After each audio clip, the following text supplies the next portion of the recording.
Para empezar, me gustaría preguntarte algo que es muy básico, pero que lo considero necesario.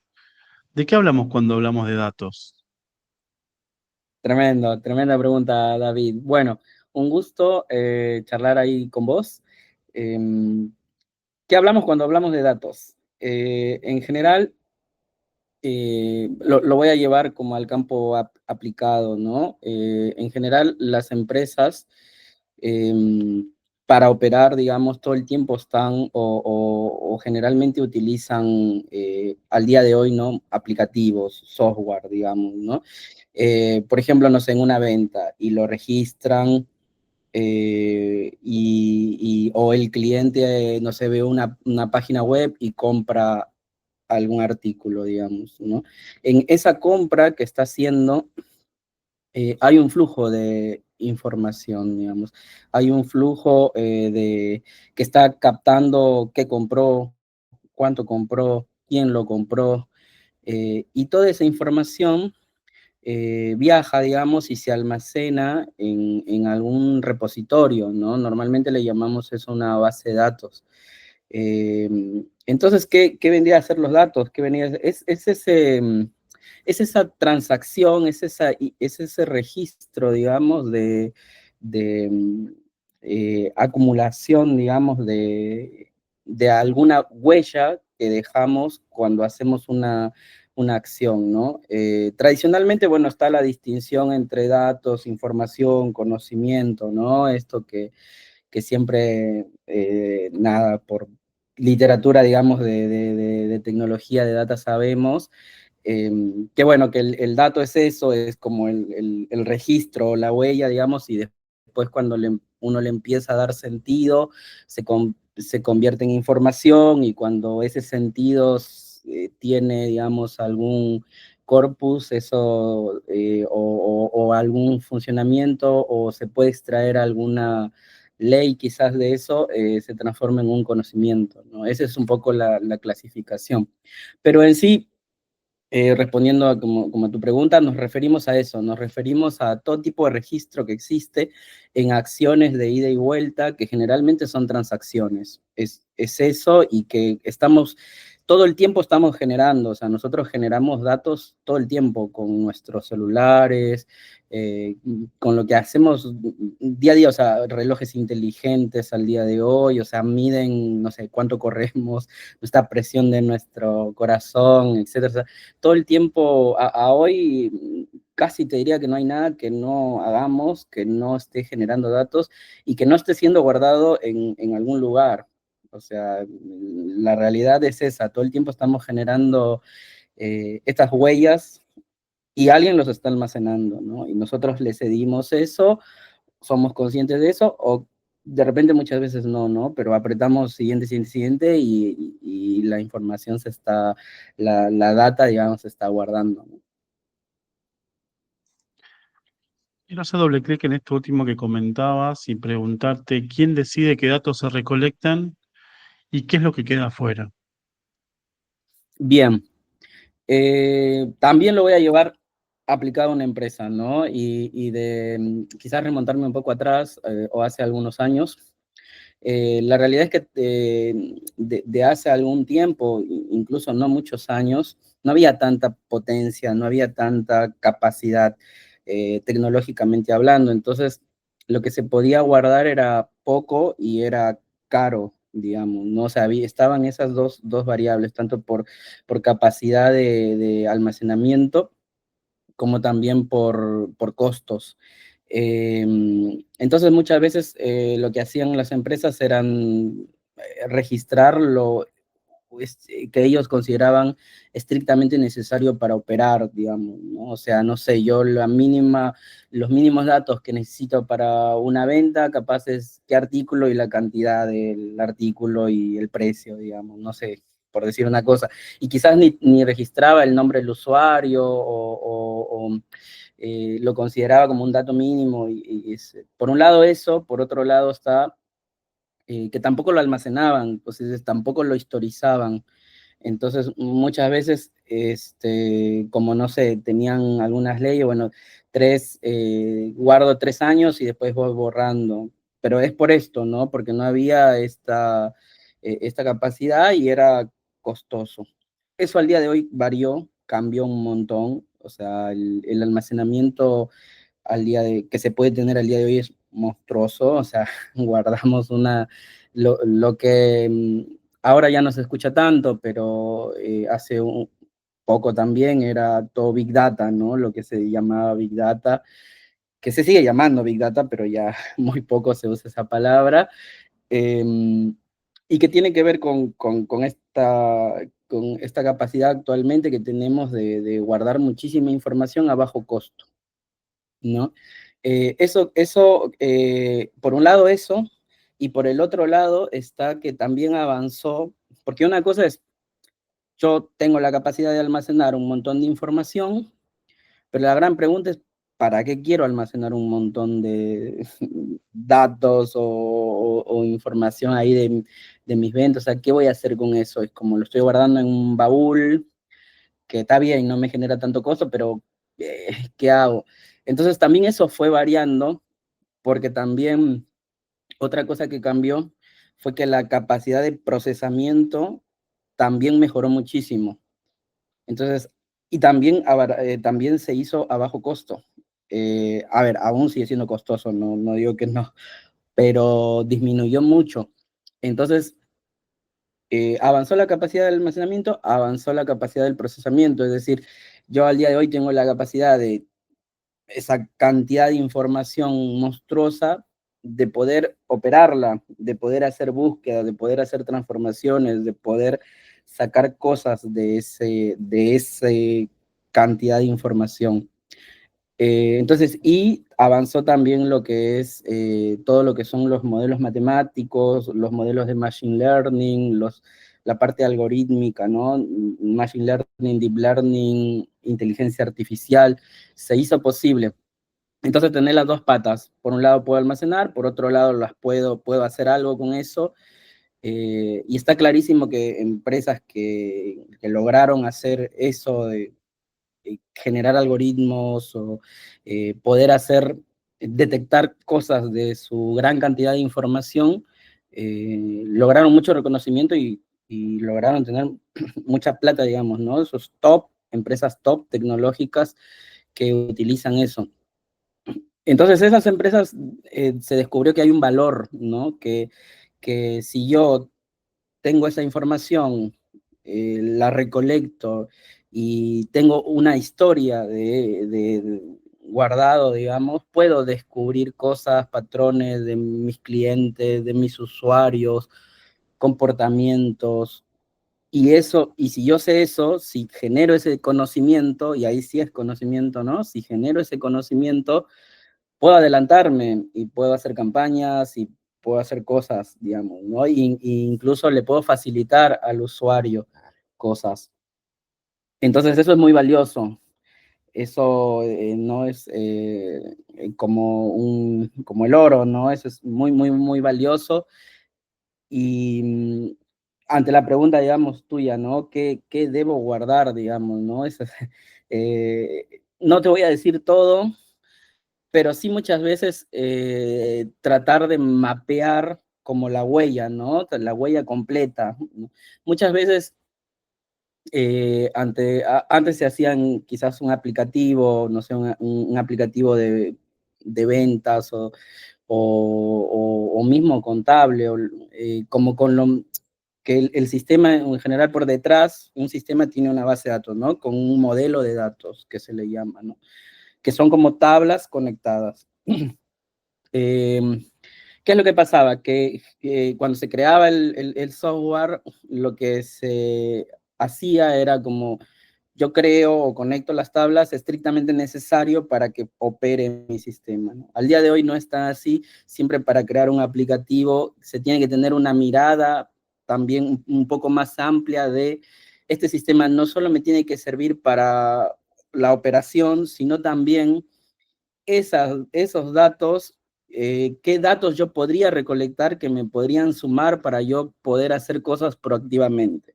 Entonces ahí es donde también generalmente cuando uno va a construir al día de hoy algún software, algún aplicativo, hay que tener una mirada también de data, ¿no? Una mirada de que esa información luego no solo sirve para operar, sino que luego me tiene que servir para yo generar conocimiento, para generar indicadores, para generar patrones, etcétera, ¿no? Eso en referencia ahí a tu pregunta, David. Y ahí en tu experiencia, si bien abundan los datos y la información, por lo que comentabas recién, ¿cuántas veces el dato que te falta es más importante que el dato que tenés? A ver, voy a ver, en general, en mi experiencia, digamos, ¿no? También con Tecne, viendo muchos proyectos, bueno, uno pensaría, ¿no? Hay empresas como muy grandes o que son como muy tecnológicas, y uno pensaría que, bueno, que ya está todo hecho, todo conectado y está como que tienen lo último y bueno, y sobre eso vamos a construir, ¿no? La realidad es que hay mucho por hacer. En general son empresas que, salvo las que se crearon hace muy poco y que ya nacieron así tecnológicamente hablando, hay compañías exitosas que vienen de muchos años hacia atrás y que se fueron haciendo y por lo tanto vienen con tecnologías heredadas. ¿Eso qué quiere decir? Que hay mucho por hacer. O sea, hay al día de hoy, o sea, hay aplicativos que no están tomando, a ver, lo voy a bajar, no sé, para crear un algoritmo para predecir, no sé, alguna falla en alguna industria, digamos, ¿no? Entonces, claro, no sé, se necesitan capaz variables y digo, bueno, no sé, necesito la presión de algo o la rotación de algo y eso no estaba, no lo tenían o lo empezaron a hacer hace muy poco. Y también vos para poder crear un algoritmo o poder crear o detectar un patrón necesitas un buen, generalmente más de un año, ¿no? Dependiendo, pero necesitas una buena franja. Entonces todavía hay mucho por hacer, o sea, existe la capacidad de procesamiento, pero todavía hay como hay que modernizar, digamos, ¿no? Falta mucho de digitalización, ¿no? Todavía se trabaja muchísimo con Exceles, por ejemplo, ¿no? Estamos muy acostumbrados, las empresas. Yo no estoy en contra del Excel, o sea, me fascina, lo quiero, pienso que se tiene que utilizar, pero tiene sus complejidades, digamos, ¿no? O sea, si yo tengo un Excel que lo modifico yo y está en mi máquina y después el mismo Excel lo tiene otra persona que lo modifica, bueno, ¿cuál es la verdad después? Sobre eso no tengo que construir, tengo que automatizar, tengo que gobernar y eso sigue pasando, digamos, ¿no? Sigue pasando, hay muchísimo. También es un paso a paso y un trade-off también entre el negocio, entre lo tecnológico y entre los objetivos que tiene la empresa también, ¿no? Pero sí, o sea, al día de hoy me he encontrado con que me dicen, no sé, quiero hacer Río, mirá, necesito el algoritmo de tal cosa. Bueno, yo te digo, sí, perfecto, se rehace, vos vas, dame tus datos, digamos, y no encontrás nada o encontrás poco y hay que construirlo y hay que automatizarlo también. Porque son dos cosas, o sea, yo puedo hacer caseramente, agarrar, bueno, no sé, dame tu información, bueno, lo tengo que decirle, bueno, dame tus Exceles y creo el modelo o creo algo con esa información. Está perfecto, anda, pero anda una vez. Y vos lo que necesitas es algo que sea escalable, que sea automatizado, que funcione, que lo que se llama en jerga tecnológica, que esté productivo. Y para que esté productivo hay que tener estructura, digamos. Como hay todavía mucho curado hacia atrás, ¿no? Para hacer. Y con respecto a esto que mencionás recién, ¿cuál es el rol de la cultura organizacional? En el sentido de que los mismos usuarios o las personas que trabajan dentro de una empresa sean responsables de la generación de sus datos. ¿Mm? Vos también habías mencionado recién el término de gobierno, si puedes explayarte un poco más con respecto a eso. Sí, yo pienso que no basta, a ver, esta es igual opinión mía, ¿no? Para mí tiene que haber una bajada de los C-level, digamos, ¿no? Esta va a ser una empresa digital, esta va a ser una empresa centrada en datos, o que los datos son muy importantes para nosotros porque es un activo valioso, ¿no? Eh, de entrada, tenemos que tener como esos sponsors, o tiene que haber como esos evangelizadores. ¿Por qué? Porque si no hay eso, simplemente no se usa. O sea, lo que vos construyas o lo que vos hagas, en general, digamos, los miembros del equipo, los miembros de la empresa, están con sus miles de cosas, o sea, están en facturación, están con sus miles de cosas. Y si vos no los capacitas, y si vos no, digamos, bajas, no intentas también simplificarlo, porque muchas veces también se corre el peligro también de que al ser una bajada, digamos, de C-Level, muchas veces no se conoce la realidad, digamos, del día a día. Entonces como que, no sé, terminan pasando cosas como, mira, lo hago de esta manera, pero también lo replico acá porque lo quiere o lo pidió que también lo registre. Entonces, bueno, en lugar de simplificarlo, se crearon dos procesos que, que eso no está bien, digamos, ¿no? Entonces, hay un trabajo no solamente de decir, mira, yo quiero una empresa que trabaje o que esté, digamos, eh, totalmente innovativa, que esté totalmente, que genere la innovación, que aproveche sus activos, sino es sobre todo trabajar en la cultura, digamos, ¿no? También en poder eh, transmitir que los datos son valiosos y que son un activo realmente, que es un activo realmente. Entonces, esa premisa tiene que estar en todos y cada uno de los miembros del equipo, en los miembros de la empresa. No basta con eso, hay que generar las estructuras. Tiene que tener y trabajar en la simplificación también, ¿no? Entonces yo creo que una vez que eso está, que vos tenés el sponsor, que vos empezás, o los mismos miembros del equipo ven ese esfuerzo también por la simplificación y por entender que quizás lo que antes ellos demoraban en hacer el informe X en 10 horas, ahora lo hacen en mucho menos y no tienen que andar pidiéndole a tal, o en los cuellos de botella de no me lo pasó esta área todavía, sino que pueden acceder rápidamente, tienen un repositorio compartido, tienen mecanismos de envío totalmente con security. Entonces, la tecnología está para hacer fluir, digamos, también, ¿no? No para generar duplicaciones. Entonces, desde ese sentido es que para mí ese es un poco el proceso de cómo una empresa se convierte, digamos, en esta especie de catalizadora de sus activos, ¿no? Yo pienso que son dos cosas.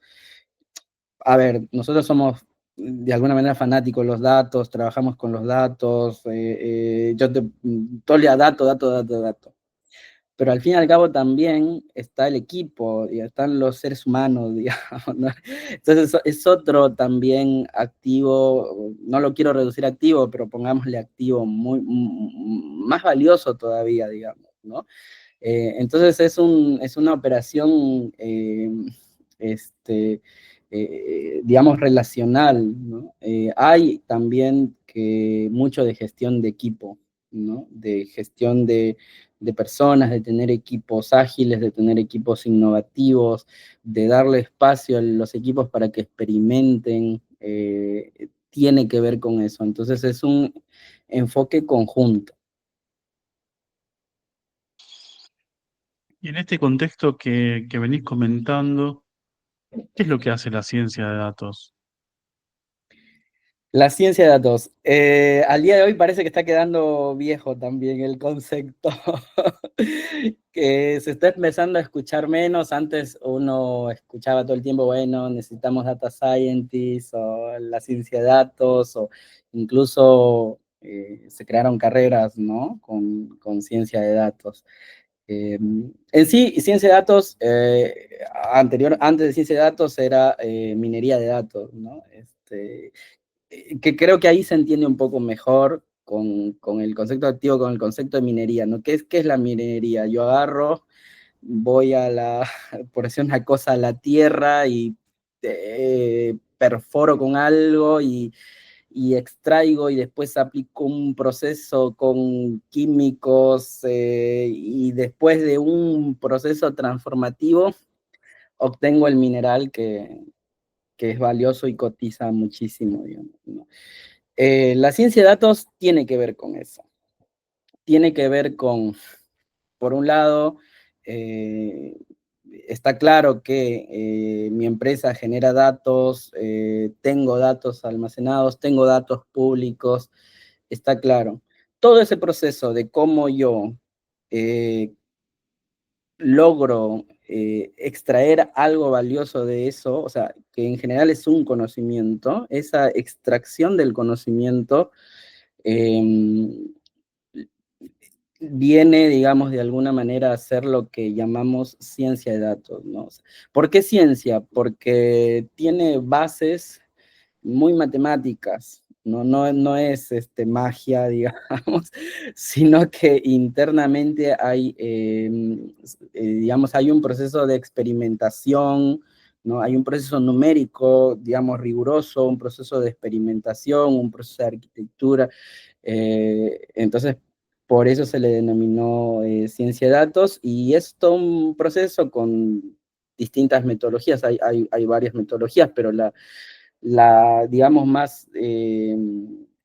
una de las que más se utiliza, digamos, es, bueno, entendimiento del negocio, entendimiento de los datos, preparación de los datos, feature engineering, modelación o generación de modelos, evaluación del modelo y puesta en producción. Todo ese camino, digamos, es un pipeline, ¿no? Es un proceso por etapas, es lo que abarcaría, digamos, la ciencia de datos, ¿no? Y los profesionales que saben operar en cada una de esas etapas serían, bueno, los data scientists, ¿no? Ese es el end-to-end, ¿no? Está claro que claramente no hay conceptos cerrados, sino que es todo muy difuso. Entonces, en el camino, claro, ¿qué es lo que fue pasando? Es como dice, bueno, no, entonces necesito un súper profesional, ¿no? Porque imagínate todas las fases que te dije, desde entender el negocio, ver si tengo realmente la fuente de datos, operarlas, extraerlas, transformar. ¿Quién puede hacer eso, digamos, no? O sea, el super data science, ¿no? Entonces, ¿qué fue pasando en el medio?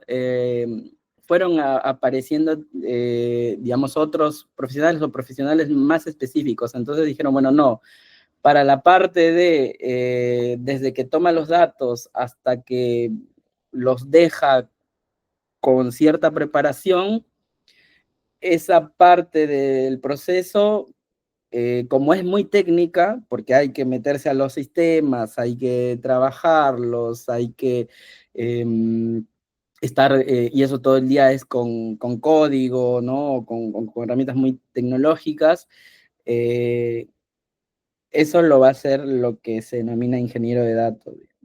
Y el data scientist quedó más acotado a la parte de eh, transformo esos datos, pero para mi modelo, o sea, todo lo que tiene que ver con generación de los modelos algorítmicos propiamente dicho, ¿no? Y quedó para eso.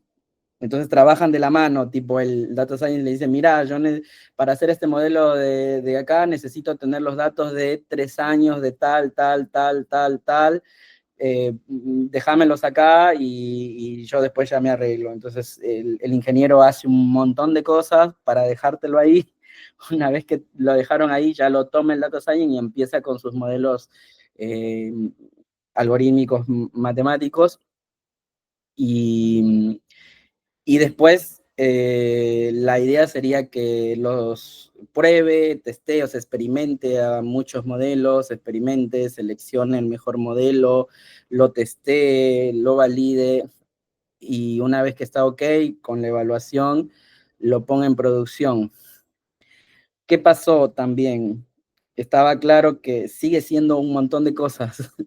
Entonces dice, bueno, no, pero para poner en producción, quizás el data science, que es alguien que, no sé, que tiene mucho know-how matemático, tiene mucho know-how estadístico, eh, cuando va a poner a producción necesita más skills programativos, técnicos, de nuevo, digamos, algo muy, muy técnico de puesta en producción, de ir no sé, a los servidores, al AVM,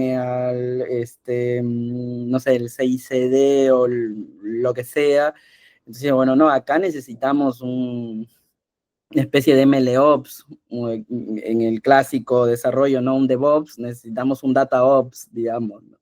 Entonces, nada, todo ese proceso que en realidad cubre la ciencia de datos, lo van cubriendo varios profesionales. No solamente está el científico de datos, sino está el ingeniero de datos, el analista de datos, el software engineer, el ML engineer, el MLOps, van cubriéndose porque, y va dependiendo también de la empresa, ¿no? Los roles no son fijos, son definidos un poco también por cada cultura empresarial, digamos.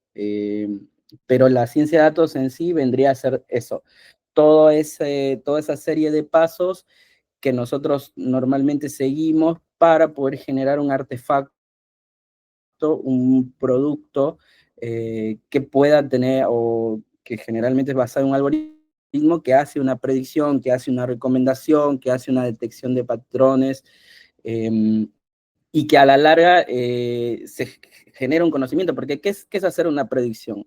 Hacer una predicción es, yo logro determinar cuál es por ejemplo, si quiero hacer una predicción de venta, digamos, de que vos, David, me vas a comprar algo. ¿Cómo puedo hacer eso? La única manera es que yo conozca o aprenda tu función matemática, tal que tu función matemática logro determinar cómo es tu función para yo poder emitir luego con alguna entrada de que vos repitas esas características. Digo, bueno, repitió acá, repitió acá, repitió acá, repitió acá, 80% de probabilidad de que me va a comprar. ¿Por qué? Porque yo ya conozco tu camino, o sea, logré obtener ese conocimiento. Eso vendría a ser lo que es la ciencia de datos, David. Y, y en toda esta cadena de proceso que acabas de mencionar recién, ¿consideras que hay algunos errores comunes cuando se trabaja con los datos? Algunos, justamente vos también mencionabas patrones que en lo general en las empresas con las cuales estuviste trabajando se repiten. No sé si errores comunes, pero sí como cosas a tener en cuenta. Hay que definir bien el objetivo, qué es lo que se quiere y para qué se quiere. Muchas veces suele haber como una desconexión entre el negocio y la parte técnica. Entonces, pero no desconexión de mala manera, sino que realmente hablan con otro lenguaje. Entonces, en ese encuentro, hay que hacer un trabajo detalloso y quizás de ir una y otra vez.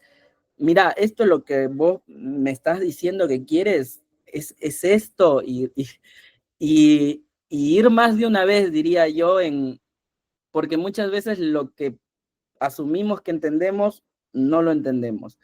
Entonces, hay ahí, suele ser una fuente de problema esto de no poder traducir correctamente lo que quiere el negocio y para qué lo quiere el negocio. Y si vos partís con eso no alineado correctamente, ya está. O sea, hiciste todo perfecto, tu algoritmo te dio perfecto, nadie lo usa.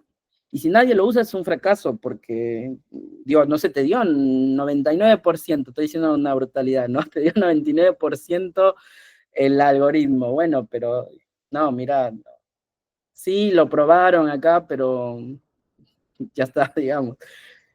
Pero ¿por qué no lo usan? No, porque muchas veces no es que no lo usan porque no lo consideran, o porque tienen algo contra vos o alguna resistencia, sino que no lo usan porque realmente no les sirve. O sea, no, claramente hubo una desconexión ahí entre eso. Por un lado está eso, o sea, mapear correctamente eh, los objetivos, delinearlos claramente y ya te digo, repasar siempre. Generalmente ahí lo que es, no voy a decirme, bueno, alguna metodología ágil, o sea, el proyecto es un proyecto vivo, tiene que estar constantemente volviendo porque tiende a naturalizarse. O sea, para mí eso es una franja y un semáforo, digamos, de estar alerta. Y el otro gran tema es este que dijimos hace un rato, ¿no? O sea, yo puedo querer viajar a la luna, digamos, ¿no? Pero si no tengo los implementos o los insumos, el material, no lo voy a poder hacer. Entonces, no sé, puede venir algún C-Level y me dice, mira, necesito tal cosa porque vi, claro, bueno, pero hay que hacer algo previo o hay que empezar a tomar los datos o hay que... eh, eso es otro, digamos, otra señal, digamos, de que también es como una de las primeras revisiones, ¿no? Bueno, ¿con qué datos contamos? ¿Con estos datos es posible llegar al objetivo que vos quieres conseguir? Bueno, no es posible. Bueno, si no es posible, tal vez eso no se pueda conseguir, pero esto sí. Y esto capaz que sí podemos conseguir, ya le sirve al negocio, digamos, ya hay una vuelta, digamos, y capaz sirve como pie para que se entienda, para que la empresa misma se dé cuenta de que es valioso, y entonces eso aún más va a pushear aún más para guardar y para hacer cosas, digamos, ¿no? Entonces, eso sería como una segunda alarma o foco a tener en cuenta, digamos, ¿no? Y después, otro tema también es subestimar un poco porque, ¿qué es lo que pasa? No, mira, yo necesito una predicción, digamos, ¿no? Sí, y te lo tiran como si fuera, bueno, sí.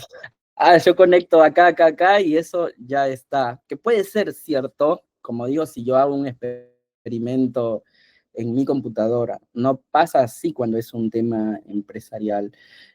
Por temas de seguridad, esto que voy a retomar un poco lo que creo que no respondí antes, por tema de gobierno, por tema de automatización, porque yo necesito que eso que yo construya siga funcionando y si es posible escale. Entonces, eh, uno lo que ve, digamos, capaz es la predicción, pero hacia atrás hay un trabajo tremendo. Entonces, ojo que no hay que subestimar, ¿no? Tiene que haber una arquitectura base y si no la hay, al menos hay que construir una mínima, y una mínima bien hecha, una mínima que después a la empresa le permita generar más proyectos o hacer más cosas. Yo pondría como el foco en esas tres cosas, ¿no? Que te mencioné ahí, David. Quiero volver para atrás unos minutos. Mencionabas de forma implícita la implementación de la inteligencia artificial, pero quiero hacer doble clic con respecto al uso de esta tecnología y preguntarte qué rol juega la inteligencia artificial en todo este viaje de pasar del dato a la decisión. Bien. Eh, La inteligencia artificial, a ver, yo no voy a hacerme el re experto en inteligencia artificial, no voy a hablar de mis conocimientos, así no es alta. La inteligencia artificial es algo es un campo de investigación muy grande que abarca muchas cosas.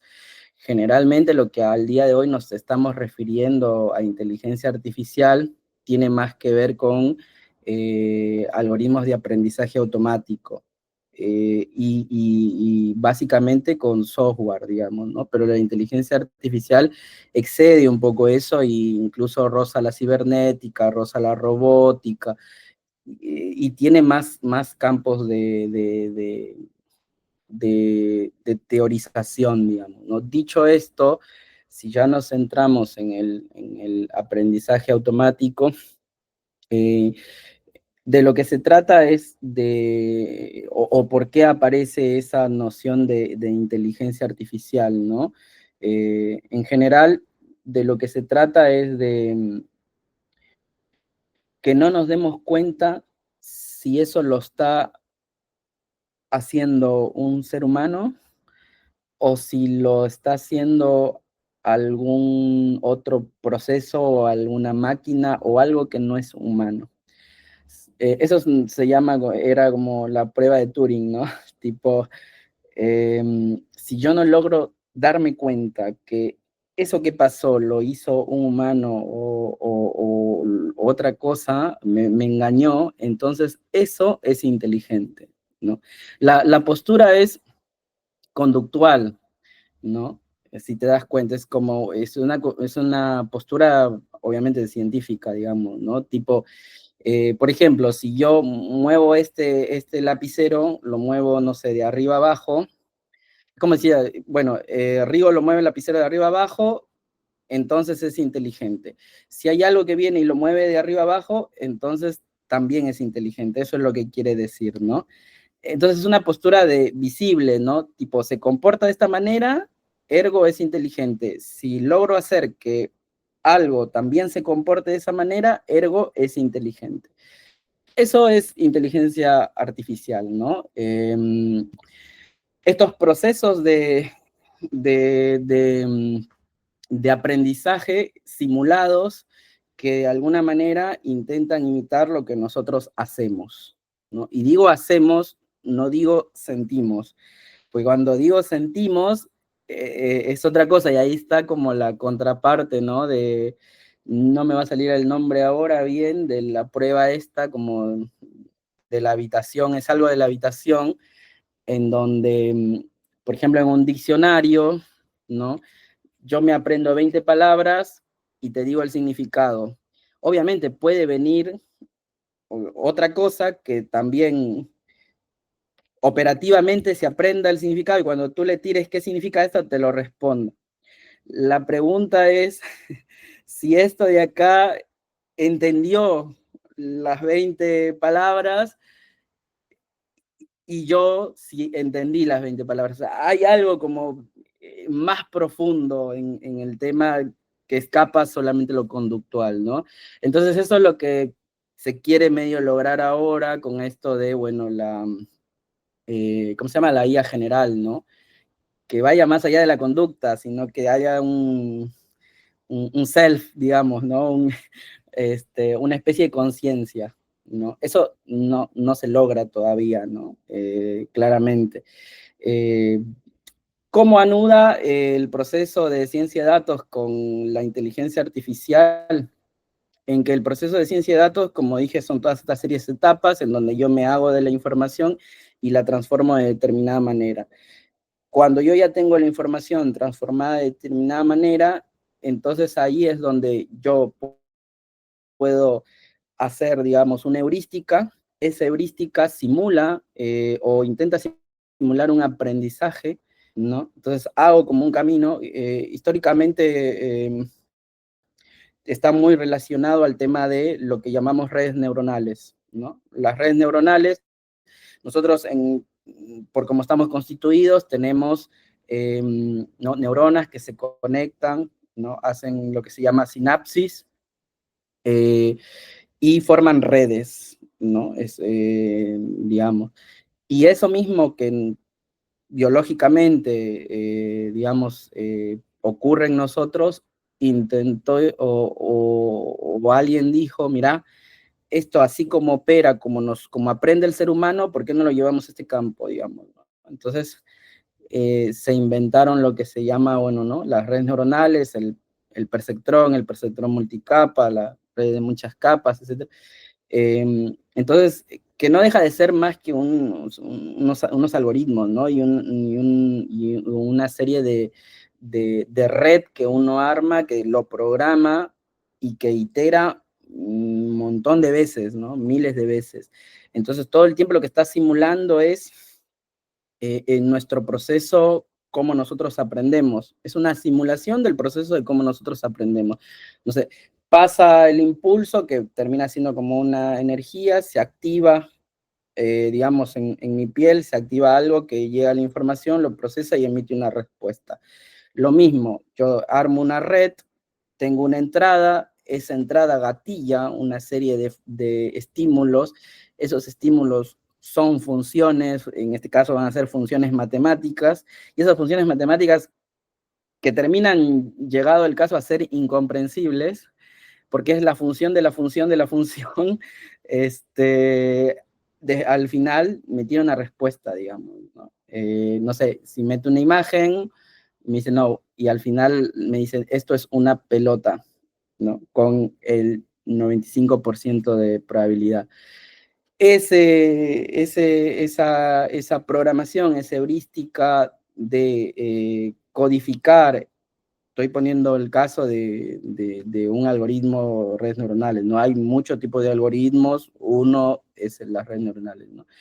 Eh, es toda esa codificación, es lo que es aprendizaje automático, que es estrictamente inteligencia artificial, ¿no?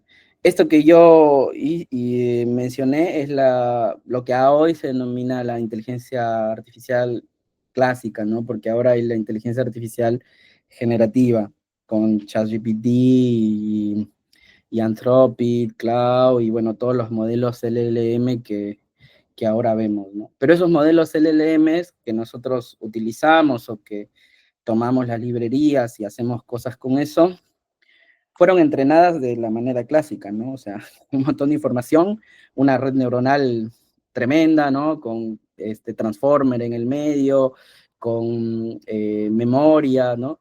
Entonces, lo entrenaron con una bestialidad de información a esa, y después, bueno, lo que nosotros consumimos es el artefacto, el deploy de eso que fue entrenado, digamos. Y en este caso, específicamente, ahí es análisis de texto, ¿no? Análisis de texto, o sea, surgió como análisis de texto NLP, ¿no? Que también, o sea, lo que permitió un poco también la inteligencia artificial es no solamente procesar datos estructurados, es decir, que tenemos en tablets y demás, sino datos no estructurados, que son imágenes, vídeo, música, no sé, de redes sociales, etc. Eso es muy interesante, a mí me gusta mucho, porque el texto, que uno dice, bueno, pero ¿cómo puedo procesar palabras, digamos? Pero el texto realmente se transforma en una matriz numérica, ¿no? O sea, yo hago conteos, hay diferentes técnicas, ¿no? Capaz la más simple es, yo agarro una frase y no sé, tengo un documento, un discurso, no sé, de algún político. Ese discurso yo agarro y a cada palabra le saco su raíz principal, ¿no? Y es como decir, la corto la palabra y me quedo solo con la raíz. Y después, algo muy simple, es cuento las raíces. Ah, mira, en este documento tengo de esta raíz, no sé, 5 de esta. Y si te das cuenta, voy formando una matriz.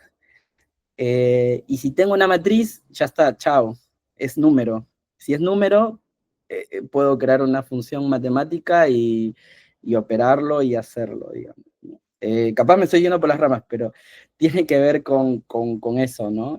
Todo lo que es la inteligencia artificial generativa.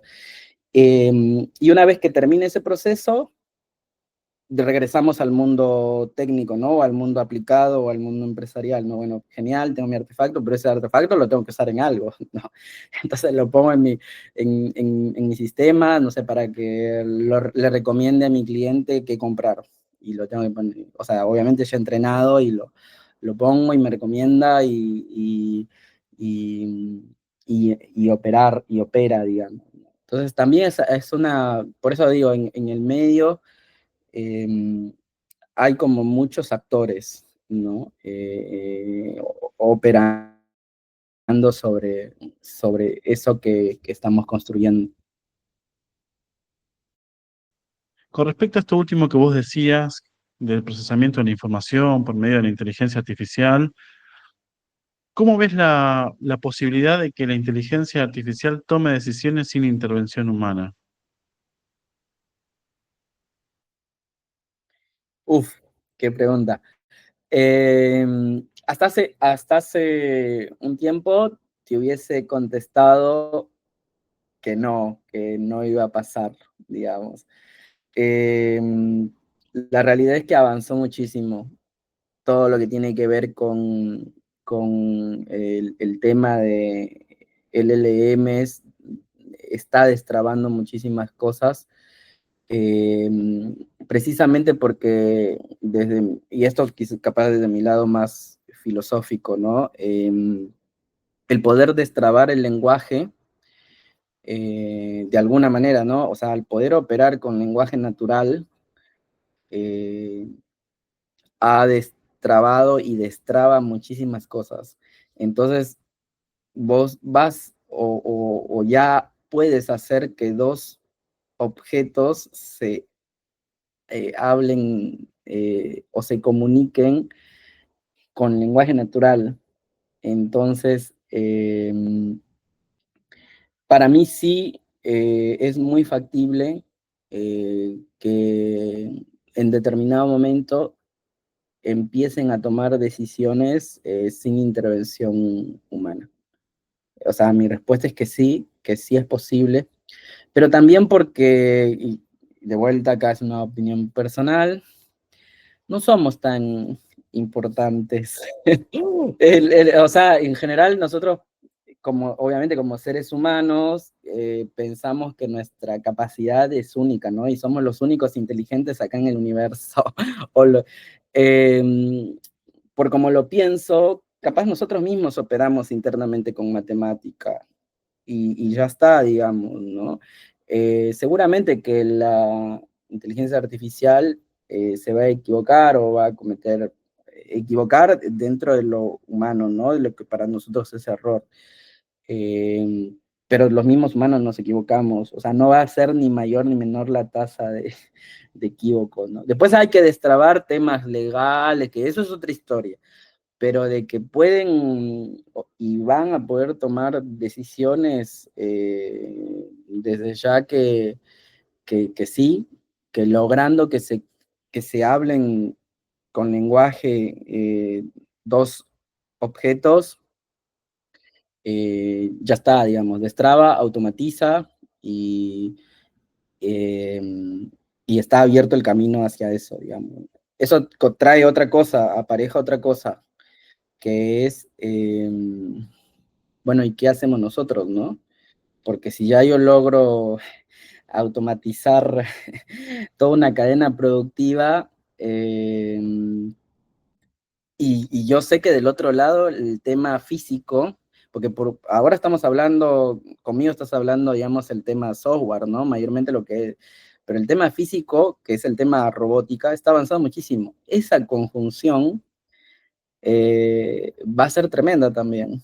Entonces, por un lado vas a tener la fuerza física de operar y hacer cosas, y por otro lado vas a tener de alguna manera la mente, si se quiere, de que entienda.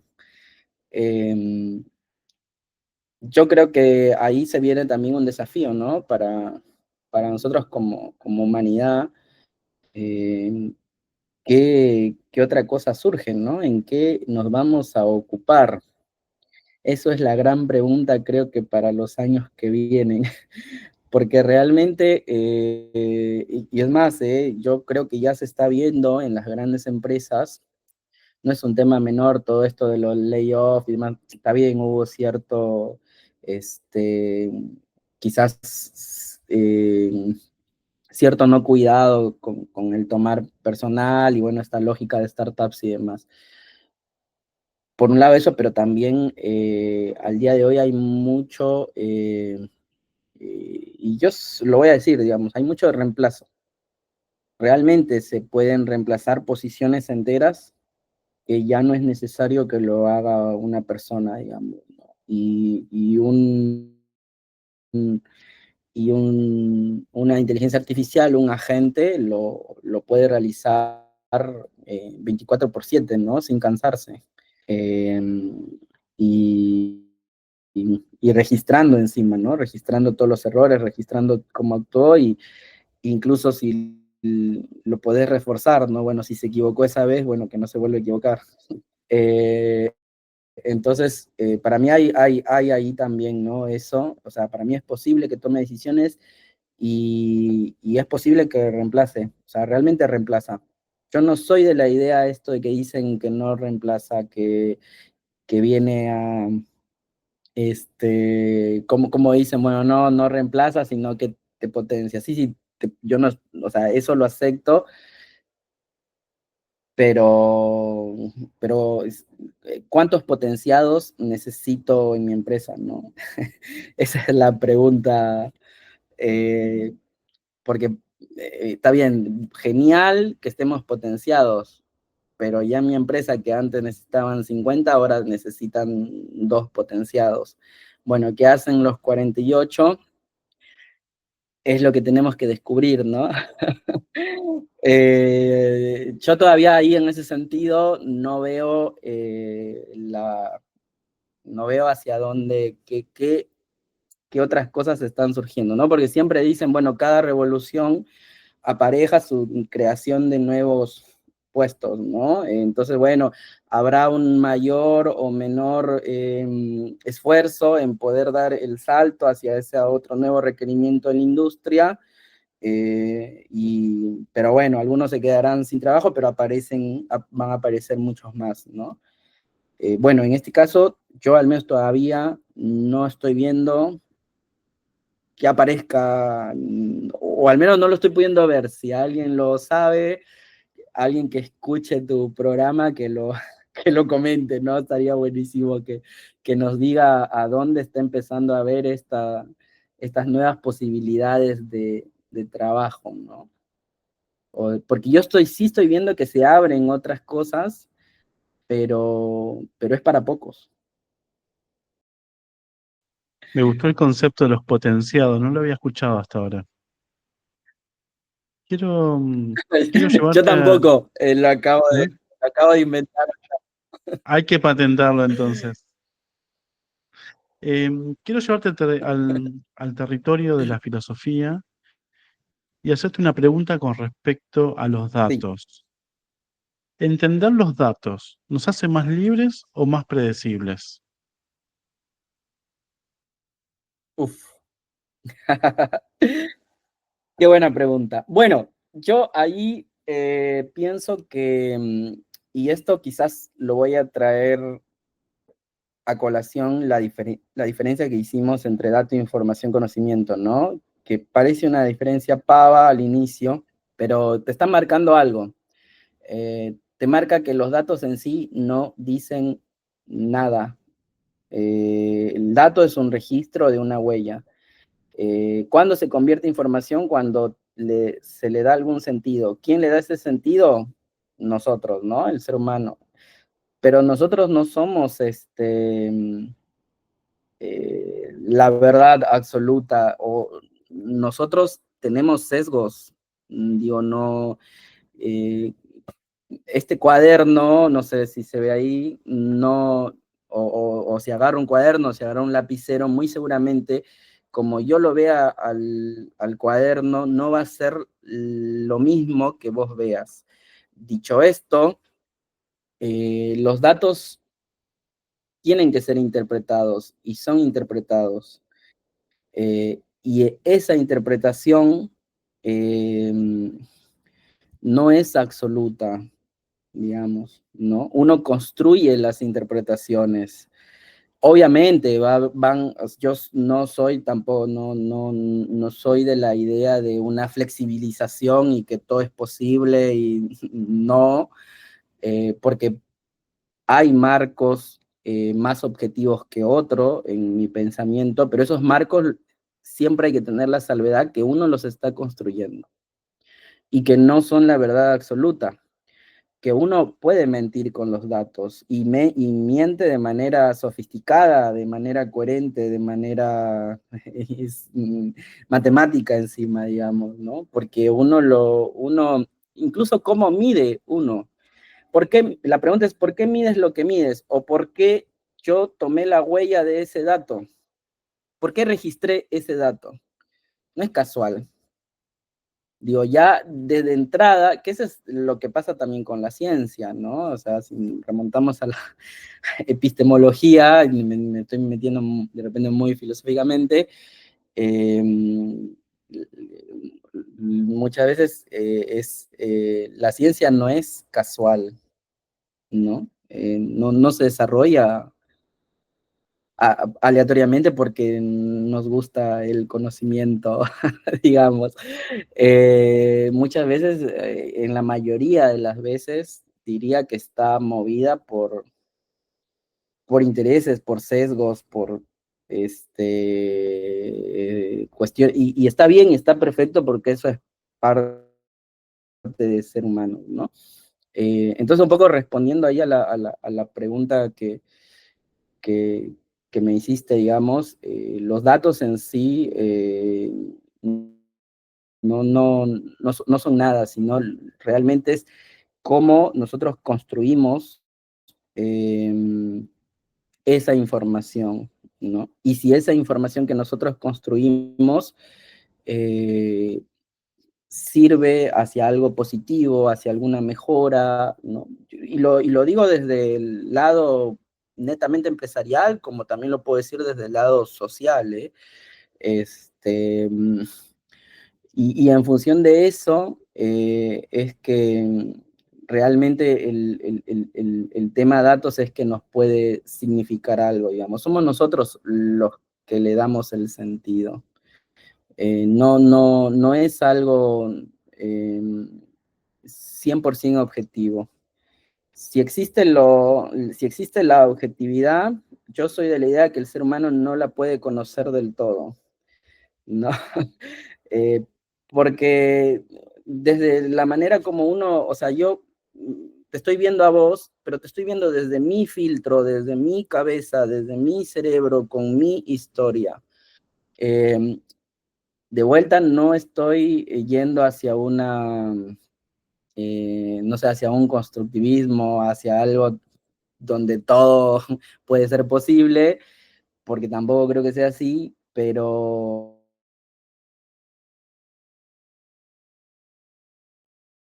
de validez, etcétera, y así con lo que nosotros querramos construir, ¿no? Por eso yo también hablé de cuando hacemos los algoritmos, lo hacemos con una estructura, lo hacemos con validaciones, lo hacemos con un procedimiento, ¿no? Intentando de que sea, o cuidándonos de que no estemos, o de que lo que estemos produciendo sea lo más acertado posible, digamos, o cercano, ¿no? O tenga un mayor grado de validez.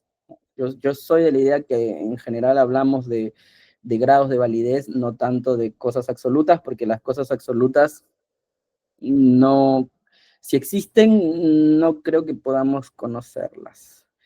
Eh, y para ejemplo, no sé, todo lo que sucede en el mundo de X, ¿no? De Twitter, ponele, ¿no? Uno ya no sabe si pasó lo que pasó, digamos, ¿no? Eso es muy interesante también, por ejemplo, ¿no? Como en una actualidad donde hay muchísima tecnología, donde, no sé, hay drones por todos lados, donde cada vez sabemos menos lo que realmente está ocurriendo, ¿no? O sea, como, vos podés ver un video y vos decís, bueno, no, este video es la verdad, pero te aseguro que de ese video hay 4 posiciones que vieron cosas distintas de lo que pasó en el video. Y si uno lo enfocó de otro lado, chao. O sea, 10 interpretaciones. Realmente uno no sabe lo que está pasando. Entonces, ahí hay una exigencia de procedimiento, me parece a mí, ¿no? De investigación, de no basta que yo me quede con un solo video, sino que tengo que investigar, tengo que buscar fuentes más rigurosas que otras, tengo que sustentarme sobre referentes, digamos. Y aún con eso, siempre tengo que tener mi cuota escéptica, ¿no? Que tal vez no sea así. Esa es un poco mi postura con respecto de los datos y la información, digamos, David. Diego, ha sido un placer escucharte, te agradezco muchísimo tu tiempo que te haya podido sumar, hacer este hueco, este espacio. ¿Te queda algo en el tintero que quieras comentar antes de cerrar la entrevista? No, no, realmente, o sea, contento de poder haber charlado con vos y de que no haya ido tanto por lo tan tecnológico que al final creo que, que fuimos un poco más adentro. Así que me gustó, me encantó un poco poder explorar ese aspecto y me gustó también poder haber llegado hasta esto último, ¿no? Nosotros mismos tenemos que seguir investigando, seguir siendo rigurosos, eh, poder valernos de procedimientos, ¿no? Y eso para la vida, ¿no? Y después, ya más del lado más, un poco más técnico,